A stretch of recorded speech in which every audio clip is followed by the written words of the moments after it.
Hello, this is Dr. Nancy O'Reilly, and I would like to welcome you to Smart Amazing Conversations with Dr. Nancy, a podcast that takes a look at stories of life and leadership for smart, amazing women and men like you. The most important thing is showing up. Don't think that you have to bring anything. Bring yourself, show up, and remain steadfast and be a... If you are in a position of leadership and a position of management, bring women along with you. Supporting women is my passion and my purpose. And talking with other women and men who promote women's leadership is one of my favorite things to do. I've yet to meet a woman who did not know what she really wanted. She was just either afraid to ask the questions or she was afraid of what the answers meant. Their stories connect us and help us to understand that the possibilities are endless if we support each other and lift other women up. Trust is created by persistent identity. I show up as myself time and time and time again, and trust is built. It's one conversation at a time. Hello, I'm Dr. Nancy O'Reilly, and I'm so happy to welcome Steele Danner to Amazing Conversations with Dr. Nancy. I'm proud to call Katie my friend and recognize her achievements as the current executive director of the Greater Missouri Leadership Foundation. She has dedicated her life to encouraging women leaders who can flex across a variety of sectors and leadership styles and who can create unique solutions in partnerships with others. Katie has 4 decades of experience in senior executive roles in the public and private sectors, was a former member of the Missouri House of Representatives, a senior executive service federal employee, and director of various administrative offices for Missouri, which has given her a unique appreciation for the dynamics of strategic, nonpartisan, and bipartisan partnerships. She actively supports and advocates for military families and has served on more commissions than really I could even name at this point. She was a member of the debut class of Ingram Magazine's 50 Missourians You Should Know, chosen as Kansas City's Woman of Distinction in 2012, and was honored in 2016 for her role as a founding board member of Ava's Grace Scholarship Foundation, which advocates and raises money for social justice and paths to educate children of incarcerated parents. And she's an avid sports fan. She is the founding member of the Kansas City National Women's Soccer League. I didn't know that. And I'm delighted to hear more about Katie and her work with the Greater Missouri Leadership Foundation and her work with women leaders. Katie, so good to see you again. Welcome. It is nice to see you as well, Dr. Nancy. I need to update that bio. They've come up with a name for the Kansas City National Women's Soccer League just a couple of weeks ago. They're calling it the Kansas City Current because their new stadium is going to be built right along the Missouri River. Wow. And they're playing off of the whole Current River theme. It will, by the way, be the first stadium that will be built dedicated to a women's professional league. Fantastic. Isn't that fantastic? I didn't know that. I know you're an avid golfer, and we've hit that round ball around a little bit, but I didn't know about this one. So tell me about that one. I know we're going to talk about some important things, but still, how'd you get involved with that? Was that a sport you played? Honestly, I have grandchildren that have played soccer, and that is the only way that I've been exposed. But when the team was announced about a year and a half ago that they were coming to Kansas City, I said, I just got to be a part of this. And they had a very easy entry-level founding member category. I ended up buying some season tickets, and I took everybody with me, all generations, my young baby granddaughters, my own stepdaughters, my nieces. I tried to get my mom to go to one of the games, but she didn't think that she would understand anything that was happening. So she wasn't able to go, but my husband and I enjoyed many of the home games that have been played in what is actually a baseball stadium right now. And the women will be transitioning to play in a men's soccer stadium for the next couple of years where the Kansas City men's team plays. And then hopefully in a couple of years, they'll be able to move into their own stadium down on the riverfront. And there are 3 owners of this team, Chris and Angie Long, who Angie actually played soccer in high school and college and professionally.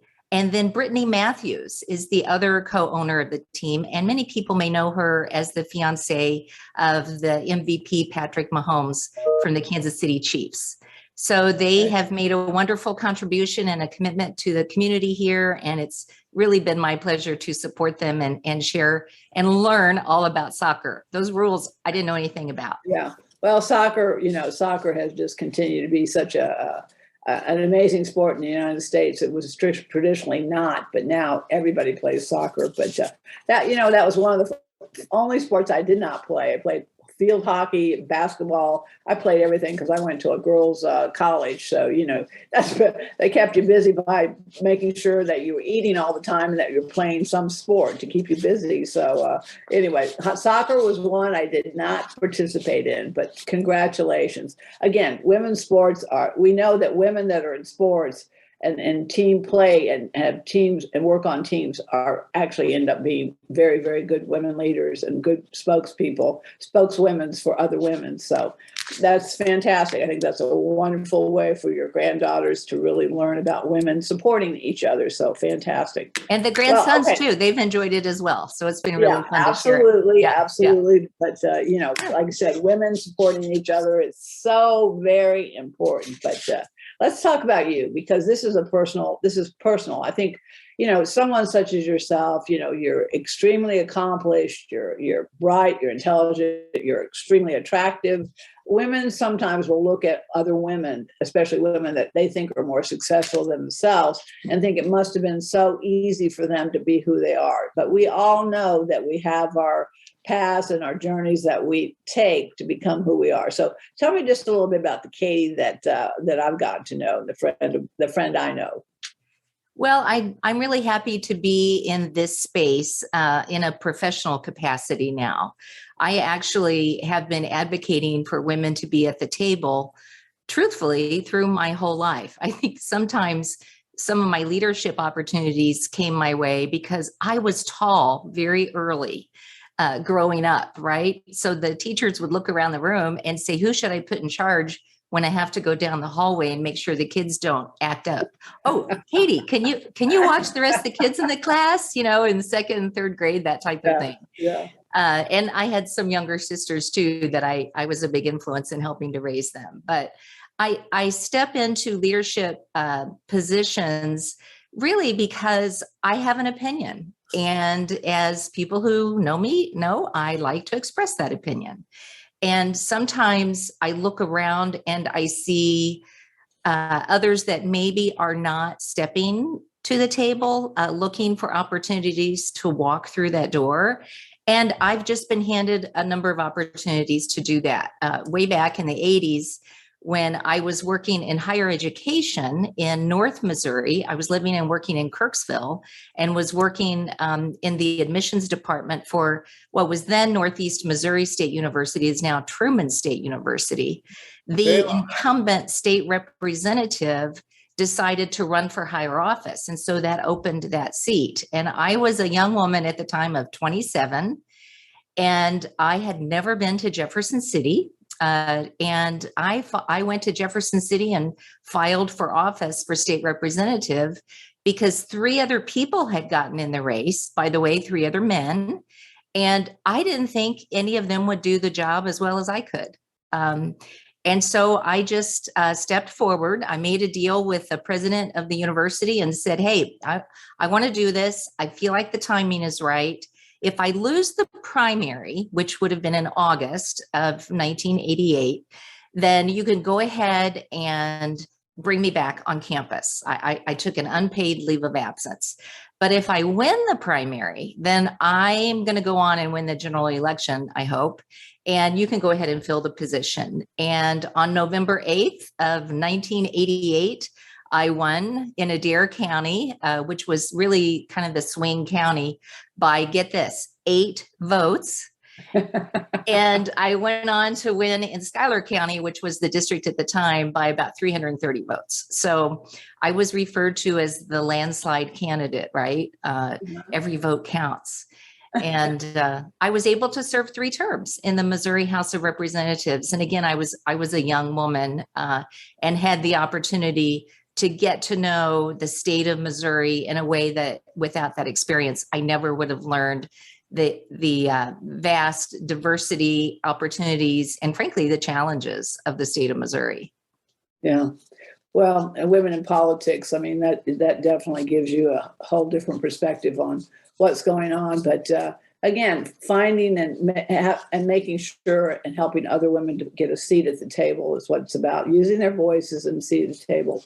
Well, and I know you've been very involved with Missouri, all the different offices, and we're the executive director of all the different commissions. I'm on the state committee of psychologists, and you were actually, I guess you would consider to be one of my bosses at one point. At least Pam Goose was, she was the executive director, so you were her boss, but then I worked under Pam Goose, so that was wonderful. Well, you've come a long way, but I think you're coming full circle. It looks to me like you're coming full circle back to the Missouri Leadership Foundation, which is again profoundly important in the state of Missouri to grow women leaders, and I think that's key. I mean, unless women do have a voice and do have a seat at the table, nothing's going to change. And right now, it's more important than ever that women speak up. I'm still, Women Connect for Good. You support women and support other women, and anything is possible. So, okay, so tell me a little about Missouri, the Greater Missouri Leadership Foundation, and this leadership challenge that you mentioned. So tell me about that, because I don't think, I understand it, but again, it really is a very unique process to grow and to develop these women leaders. So we are in our 32nd year. There are some traveling leadership symposiums, maybe through the Chamber of Commerce or other organizations, that sometimes will say the class year rather than the actual calendar year. And we're thinking of changing that, because the class of 2021 was actually our 32nd class, right? So harken back to me as a young woman elected to the Missouri General Assembly, I was actually in the 3rd class of the Greater Missouri Leadership Challenge. And I've been involved for the last 28 years. I just have totally embraced the whole mission and tenet of what Greater Missouri attempts to do. So the history is, there was a similar organization that was based in the state of Texas. And at the time, Ann Richards was governor of the state of Texas. Yeah, very powerful. And she used this existing organization to help to fill her cabinet, to help to fill some of those boards and commissions that you served on. Similar situation. She just used it as a sounding board.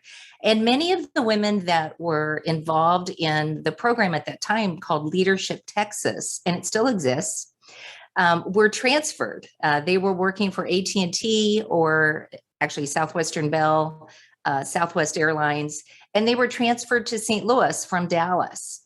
And when they landed in St. Louis, they looked around and they said, there's not anything like this. There are some similar community leadership opportunities, but there's nothing of a statewide basis, and there's nothing that focuses on women and emerging women. And so they pulled together a strong advisory foundation back in the late 80s and early 90s. And here we are today. We are a traveling symposium that usually have a class between 30 and 40 women that meet over a dozen days, 4 3-day sessions in 4 different communities of the state. And we do a deep dive of topical issues to that community, things that are happening in the state of Missouri, and certainly some intersection with what's happening nationally and globally. And really, Nancy, what we try to do is something that you advocate so successfully, is just open people's eyes to the possibility, not only the possibility of your own career, how can you become more engaged in your community, What are some opportunities for you to use your strengths and your passion for the greater good? And we hope that when they graduate from what we call the challenge, that they are then challenged to take that step and walk through those doors as they're open to them. Yeah. Now, but again, these women are selected to become a part of that class. So okay. So how would I apply? How do I get to be a member of that particular class? Say 2022. How do I get to be a part of that class? I'm sure you've already made selections for 2022 or maybe 2023. But how would I, as just as an individual woman who really is trying to hone my leadership skills, broaden my leadership skills, and I see this as an opportunity to not only become a member of this group, but to really do some fantastic networking and grow my community as far as women leaders. So how would I apply? How do I get involved? You're absolutely right. That networking piece is key.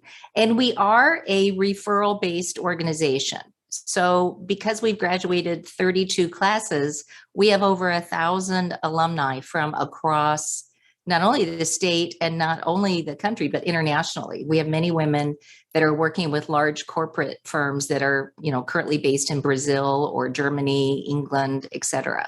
So there are two ways to become an applicant. One is through the referral. An alum says, I want you to consider, here's my friend Nancy. She has these strengths. This is what she's doing personally and professionally. I see her as an emerging woman leader that would be successful in this program.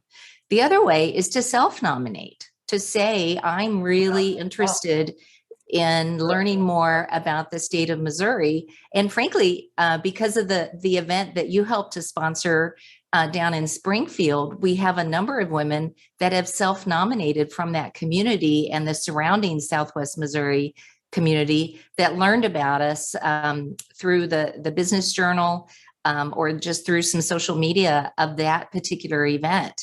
And that helps us because we want diverse women, not only diverse industries, diverse experience, but diverse in geography and obviously diversity across the entire spectrum. Yeah. So those are two ways. You can just go to our website at greatermo.org. We are a not-for-profit, so our website is a .org, and you can just apply online, and I'll follow up with you. I'm a mighty staff of one. Well, I know you, that's more than enough, but I have a great board of directors too. So what would you helps. say, Katie, because of your own personal experience and is now the executive director, which again puts you in just a fantastic position to really encourage women. But what do you think you have gained, and what would women gain more than anything else from being selected for this foundation, this leadership foundation? So my motivation when I was in the statewide class way back in the 80s was, like every elected official, I had illusions of grandeur, right? So I thought, oh, this is a statewide women's leadership organization. I'm going to meet these statewide women that will help me on my next campaign, right? I'm going to just create this great network. What I didn't know is that network would literally help me over the course of my life. And I have gotten to know women from industries that I never would have been exposed to. Growing up in the greater Kansas City area and then going to college in North Missouri, I never really thought about the opportunity to meet women engineers from Boeing or agronomists that are working for MFA or for Bayer, or women leaders. Literally, one of our alumni and board members runs the nuclear Callaway power plant. Wow. Right? I mean, these are women that have unique experiences and are bringing them to bear in their communities, but also within their professions. So the networking and the opportunity to just learn about all of these different industries and the women and their career paths and how they've been able to get there have been fantastic. But then also we travel and we learn about issues in the state. We've just had this big infrastructure bill that has passed through Congress, and the issues of rural broadband, while they may not apply to me because I live here in a really great fiberhood, it doesn't impact me. But when we were traveling across the state and learning that some of the school children that were sent home last year because of COVID were going to their local McDonald's to do their schoolwork because their technology didn't exist in their community, on their farm, or maybe even living in a suburban area, broadband still hadn't made it out to them. So just learning about these little nuances of the challenges of life that maybe you haven't been exposed to, that's really been the greatest benefit of being involved with Greater Missouri. Yeah. Well, the one thing that we say over and over again at Women Connect for Good, no one gets anywhere alone. And I think, the other one is, if you want to go fast, go alone. But if you want to go far, go all together. So again, so this is what it's about. And with Take the Lead, we have seen women who, again, were selected to be a part of different cohorts. And we watched them grow, and we watched their voices, explode and expound. When a woman actually feels that other women are supporting them, it's almost as if they've just gone to their first party, But it's a wonderful thing to see that. I wish more and more women understood that. Especially white women. I'm going to be a little bit, I'm just going to say it the way I see it, but I wish more white women understood that when we join with one another, anything is possible. I think women of color have figured that out because they've been doing this forever. They've had to just by joining forces. But so how does it fit as far as gender equity and gender equality in the overall country at this point? How do you think Missouri's doing as far as all the above? Because again, the last elections, we've definitely seen more women being elected to top leadership roles in politics. But again, we've got so far to go in so many different sectors still that, I don't know I can't remember what the bill is, but California just passed a bill that women have to be on boards of public boards. They have to be selected and be on boards. And depending on the numbers of the company, they have to be more than 1, 2, 4, depending on the numbers. So, we are seeing some states really move forward and saying, wait a minute, this is, the stats show over and over again that when women are in top leadership positions and are in the C-suites, that the companies are more successful. But, we're still, I still think here it is 2021 and we're still dealing with some of these issues. But how do you feel about that? Yeah, it's not just continuing to deal with those issues.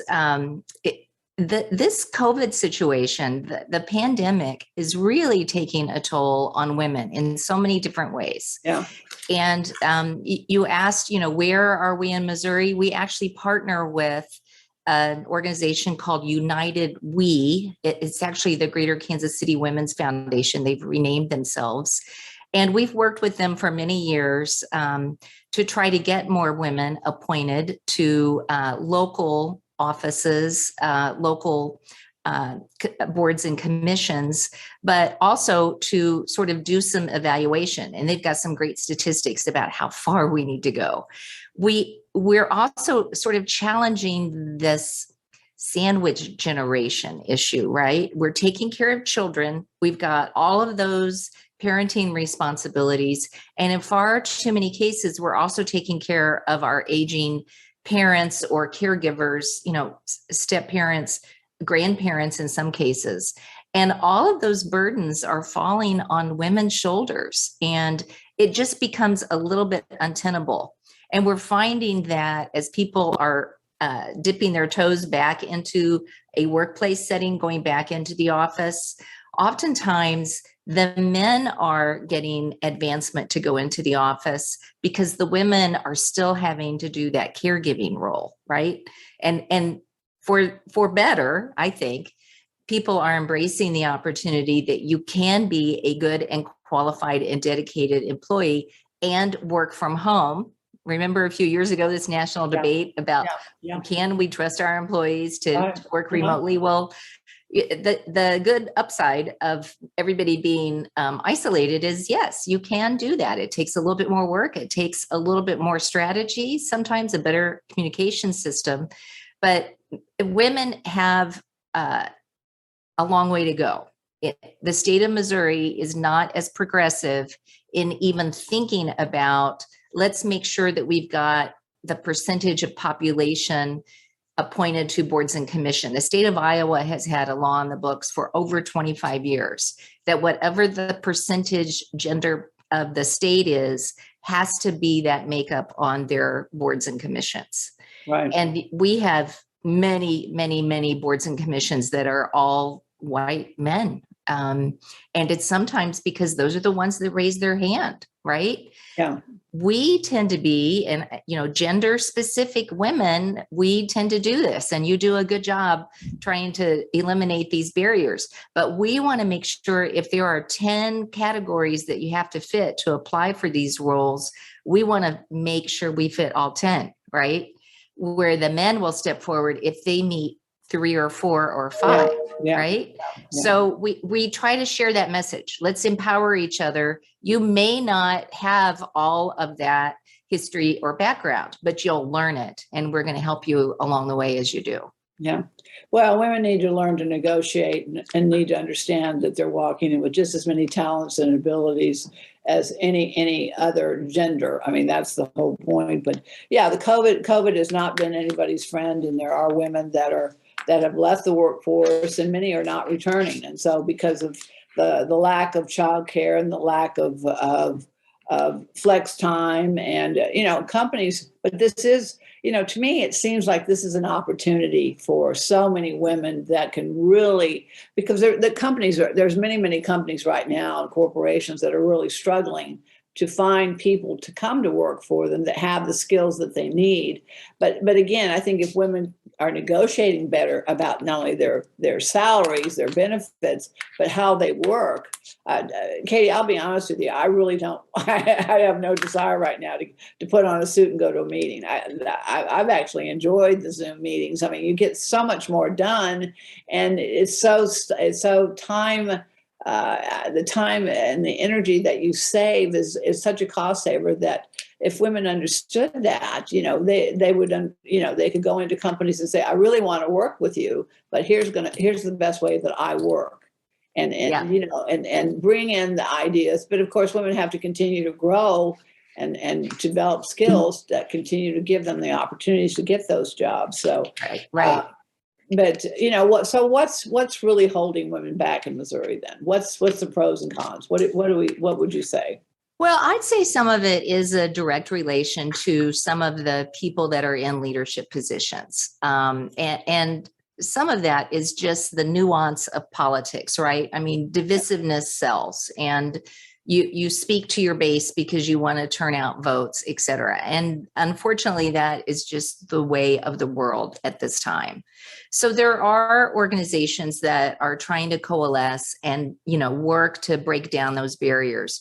We as an organization are not really a training pipeline trying to encourage women to run for office, but if that's a result of their experience with Greater Missouri, then we totally embrace that.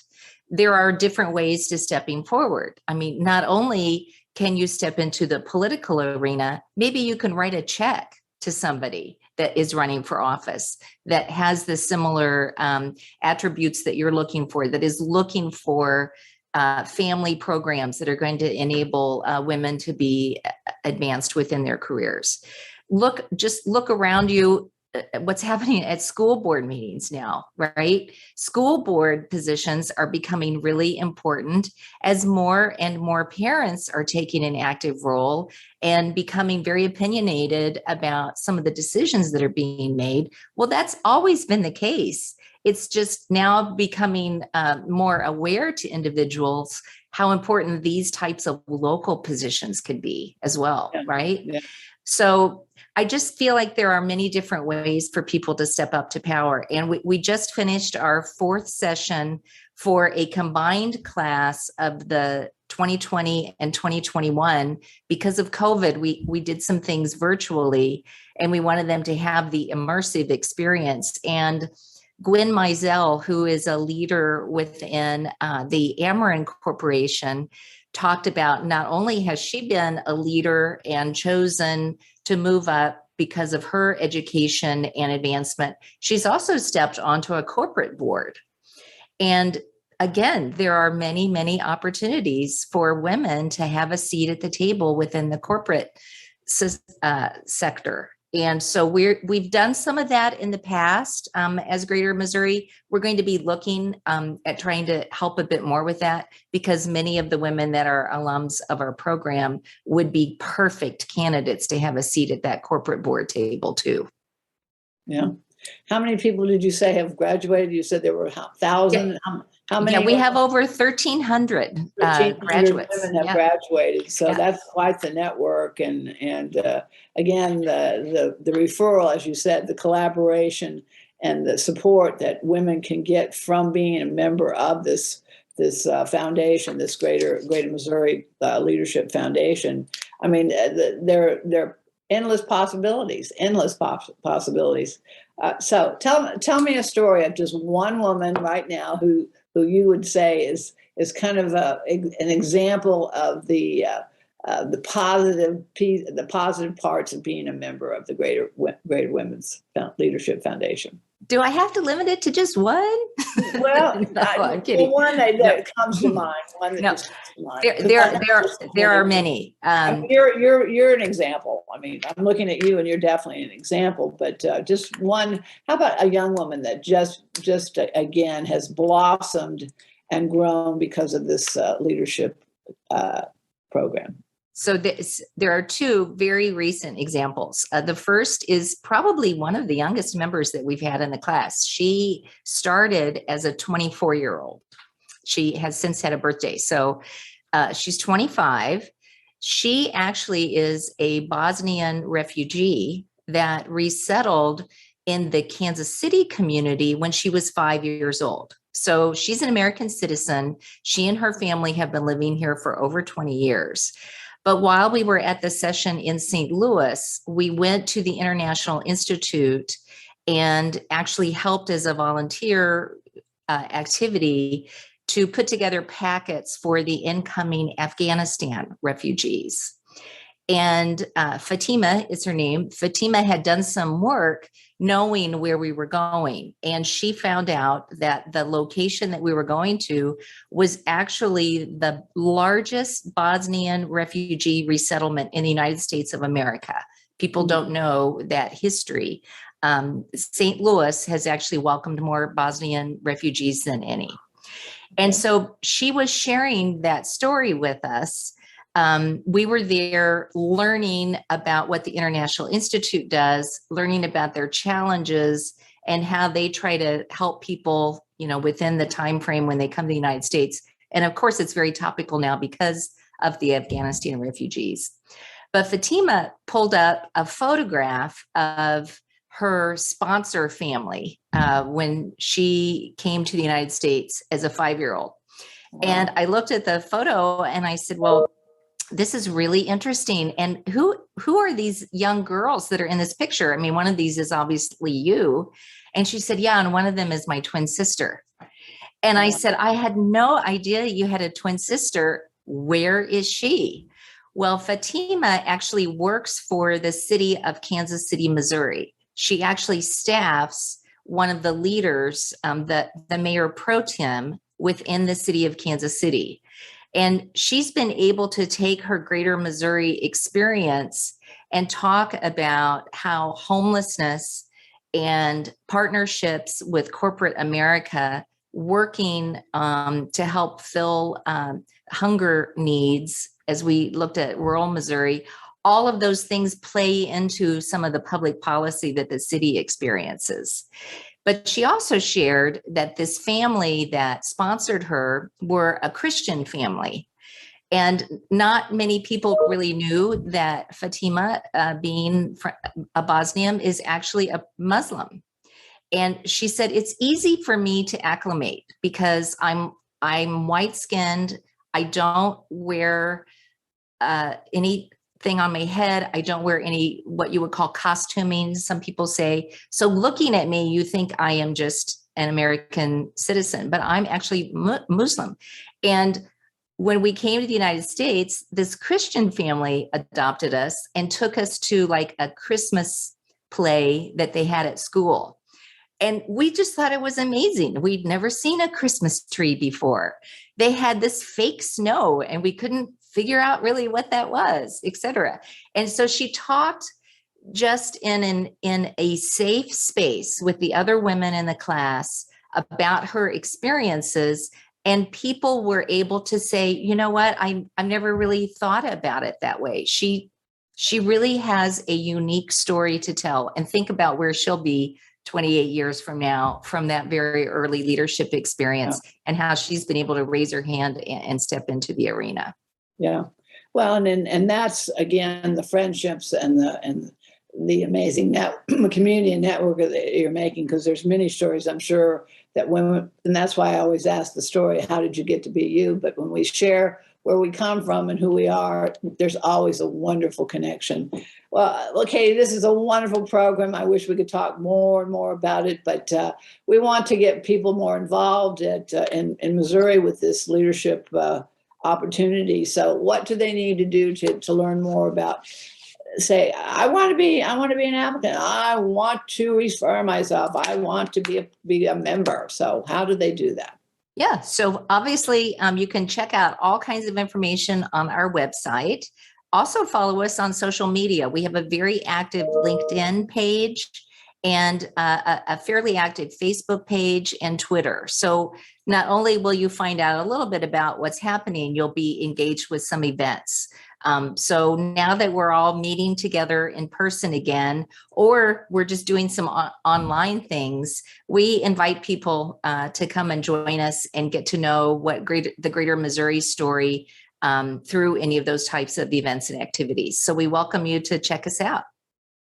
Well, thank you, because we need to keep growing this women's leadership and having a seat at the table. And I thank you and congratulate you on what you're doing. And you've always inspired me, Katie. So it's a mutual admiration society, Nancy. It's so good to see you. Good to see you. So I'm not going to say goodbye. I'll just say see you again soon. But thank you for all you do. And we still have more to do. So we have to keep working. We do. We'll keep at it. Day. Thank you So much. See you later. Bye-bye.